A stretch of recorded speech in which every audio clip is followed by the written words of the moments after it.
Ripple president Monica Long going to talk about the upcoming Ripple stablecoin. Surprisingly been pretty controversial, the announcement. I think it's long overdue. She's going to talk about the likelihood we see an XRP ETF and just her views on the broader crypto market.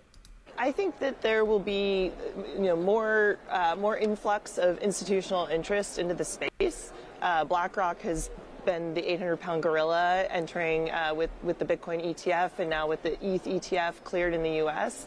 I think we can expect to see even more institutional interest in the space. In terms of the ETF approval, it seemed like a sort of a seminal moment, and there was a lot of talk about institutional investment coming into crypto.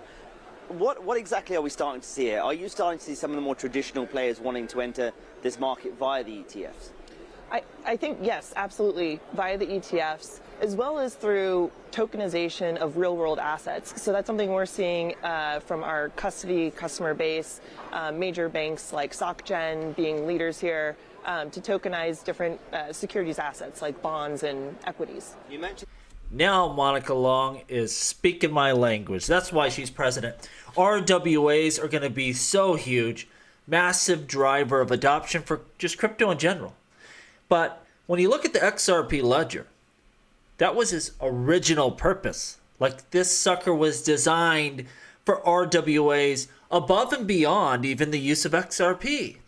That was the original vision. Take any real world assets, throw it on the blockchain, and be able to make that value flow. So from day one, the XRP Ledger has been set up for this specific use case, and it's going to probably be the biggest use case of all of them. Monica Long telling us, you better be ready, RWAs are coming to the prime time. The ETH ETF, how significant do you think that's going to be? Will it be as significant as Bitcoin, given, it is still the second largest, but it is a smaller market cap, and perhaps not. The question is about the Ethereum ETF. Will it be as big? Even the institutional investor base.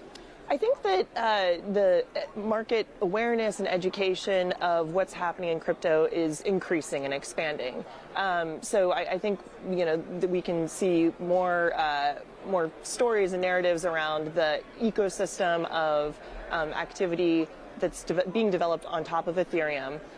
So we can wait and see what happens. Monica, I want to move away. Now, here's the deal.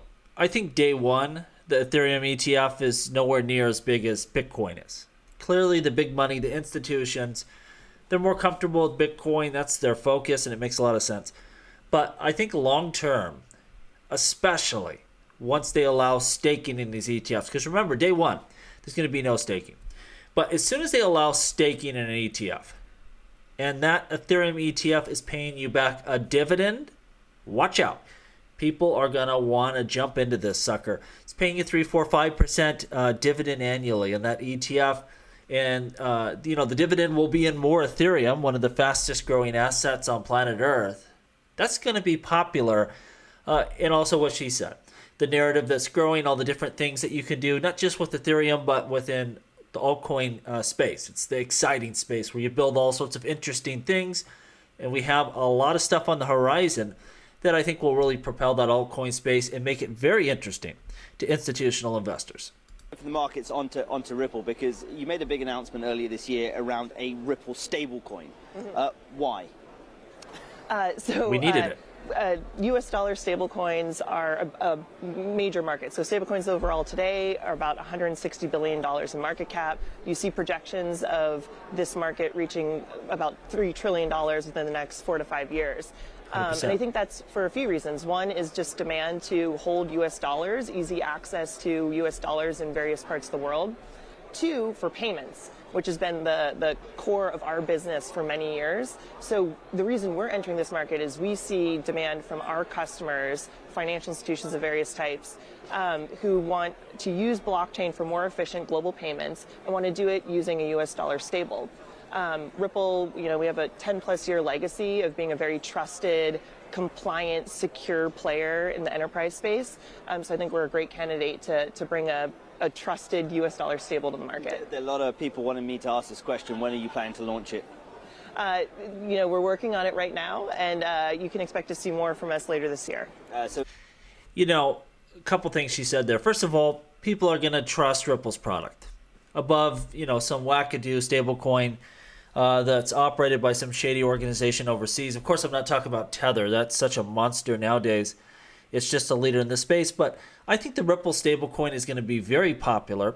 And when you pair that with the ability on the XRP Ledger to send very fast payments, very cheap payments, it's going to be the most usable stablecoin.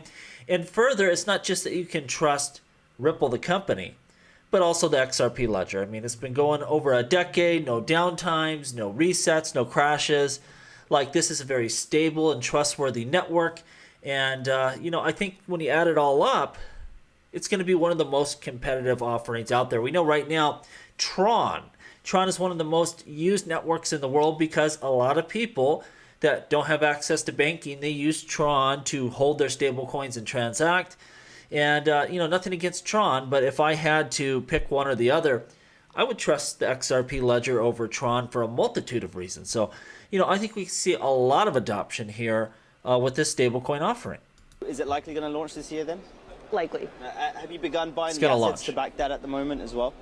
We're working on all of the things you need to do in order to bring a product like this to market. So everything from the banking relationships to the distribution relationships to compliance. That's number one for us, is making sure that we are, abiding by the rules and regs per jurisdiction and have the right licensing. And just the relationship between the stablecoin and XRP. Obviously, you use XRP in some of your products in terms of the cross-border. If you've got the stablecoin, is there a need for XRP in this mix? Absolutely. We use a mix of assets to serve our payments customers, so including stable coins as well as XRP. The use case for XRP in particular is as it was envisioned by the original creators of the Ledger and of XRP, and that is as a bridge asset for the long tail of currency pairs. And we're talking about tokenization of other types of assets. In the future, when you have new types of assets tokenized on chain, having a really efficient intermediary bridge asset to make any pair liquid is important. And just a very quick final question. And the one thing I would add, if you listen to early day Chris Larson interviews, when they would talk about the XRP Ledger, it'd be like what she's talking about now. Stable coins, RWAs, and of course you have XRP as that bridge currency between everything. It's kind of the oil that makes the whole machine run. And to be honest, when XRP went from 0.6 of a cent all the way up to $3, they kind of moved away from that. And I think that was a little bit of a mistake. Now they are coming back to that original vision, which I think is going to be the winner for them. A stablecoin does not replace the need for a cryptocurrency. If that was true, then we would just have Tether and Circle and, forget about Bitcoin, Ethereum, and of course XRP is part of that holy trinity. You still need that asset that's not debasable. It is, it's set in stone how many XRP there will be and, all of this kind of stuff. You need crypto and pure crypto for those use cases, but there's a lot of things that you really need a stablecoin for, and you're not going to get a more valuable XRP ledger by holding back features, trying to force people to have to use XRP. You want the most useful network, competitive with other networks, and try to get those users onboarded onto the XRP Ledger, using it to solve real-world problems. This is the way forward. And don't forget, again, the most famous RWA in the world is a stablecoin. It's proven. We've seen it have a lot of success on other blockchains, but it's just the first step. We're going to see stocks, bonds, securities, real estate interests, all sorts of stuff, be pulled onto the ledger here. And again, we're ready for it because from day one, this blockchain was built for that purpose. Monica, as we think about the ETF landscape that's happening, we've got a potential approval for Ether. Do you expect any XRP ETFs to pop up? I think it would make a lot of sense. If you think about it, only XRP and Bitcoin have regulatory clarity on status in the U.S. XRP has been a top 10 crypto asset by market cap and is about a top 5 if you look at daily traded volume. So I think that would make a lot of sense. Undoubtedly, all your major cryptocurrencies, they're going to have ETFs at one point or the other. XRP is going to be no different. If this issue is still ongoing with the SEC, does that cause us any problems? It shouldn't, but, you never know. But I don't think that's going to be a big issue. I think we are going to get to the end of this court case. The judge is going to make a ruling on how much the penalties are. Ripple's going to pay it. And either they're going to settle out and you'll never hear of this situation again because they don't take it to appeals, or someone else eventually will be in charge at the SEC, and they're not going to want to keep this thing going. It's a no-winning situation. We have crypto regs on the horizon that are going to tell people like Ripple and the Ethereum Foundation and all these altcoins exactly how you need to operate in a legal standard in the United States. And so there's just not a ton of value here at this point in time. Now, Gary Gensler may not come out and announce, well, we lost and we're not going to appeal this. It may not be that type of moment for us, but I just highly doubt this thing strings on for that much longer.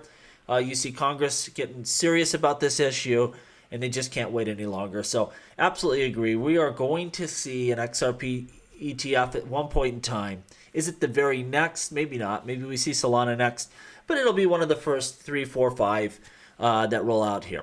Let me know what you think down below. As always, please like, please subscribe. The revolution will be televised right here on Jungle Link.